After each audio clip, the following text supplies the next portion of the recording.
So today for our sketchbook assignment, we are going to be doing something called letting the ugly out. So I don't know about you guys, but when I first started drawing portraits, I wasn't that good at it. And every year I have to work just to know how to do it again. It's not something as easy as riding a bicycle, but if you know how to get started, it helps a little bit. So today we're going to let the ugly out, and we are going to do something fun to try to draw some portraits. So in each one of these boxes, you're going to be doing a different style or a different drawing technique to create that portrait. So in box number 1, which I think is the hardest box, we are going to be drawing a realistic portrait. Now, if you don't already know how to do this, that's something that I'm going to be teaching you this year.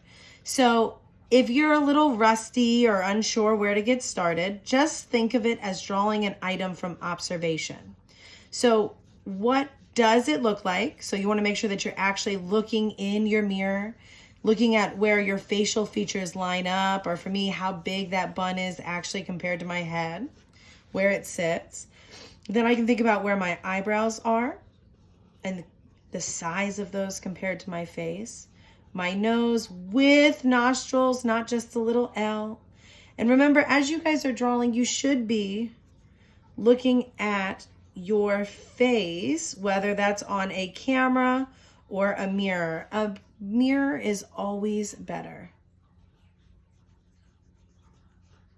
Add in my eyelid lines.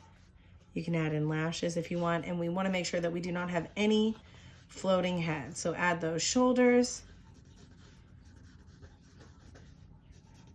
There we go.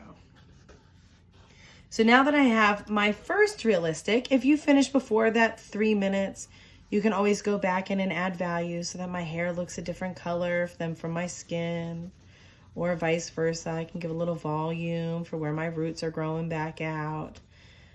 I can add in some hair to make my eyebrows look a little bit more real. It's up to you.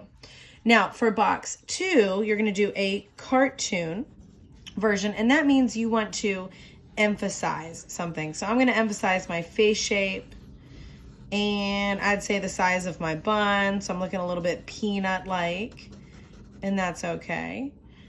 Maybe little ears. And think of your favorite cartoons.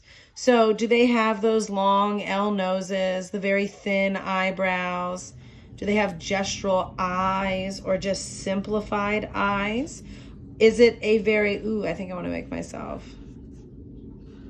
with a lot of teeth here. Yeah. And we'll give it a neck and some shoulders, which means I got to have a fat neck to support this fat head. So think of your favorite cartoons and how you can turn yourself into a cartoon. That's going to be pretty quick.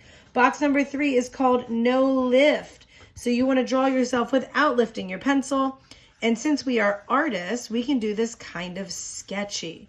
And you really want to play around with the weight that you use. So if I know that I want to keep a line, I can press it. And if I don't want to keep a line, I can press a little bit shorter. And then I just want to keep reusing some of these lines that I've created. Now remember, a portrait can't look like you if you're not looking in the mirror. So you want to make sure that you're looking in the mirror and trying to draw the best or the closest version of yourself. Now, I do not realistically imagine that anybody is going to draw themselves perfect. So please don't put that kind of pressure on yourself. Remember, we're trying to let the ugly out. So we're just trying to figure out how to do some of this. Now, I actually feel most comfortable drawing without lifting my pencil, but this one is getting a little crazy here. And I can add in my shoulders. Ooh, that gets smaller each drawing. And now I have my no lift. Now the 4th one I think is the ugliest, but also makes it the best. This is no look. So that means you want to draw yourself without looking, and you can lift your pencil if you want or not. It's up to you. I don't lift mine because I think it's easier, and I'm going to get started. So I'm going to look straight ahead in the mirror and try to draw all of my facial features. Oh, I don't know why I just did a ball for the nose. My nostrils come down for the mouth, up around for the head, and my hair. And we'll come back down and add those shoulders. So I would say that is pretty darn ugly. I mean, look at my nose. My nostrils are almost as big as my eyes. But it was definitely fun to see that transition of not only where we are, but kind of letting out all of the ugliness before we learn how to actually draw these facial features and full portraits.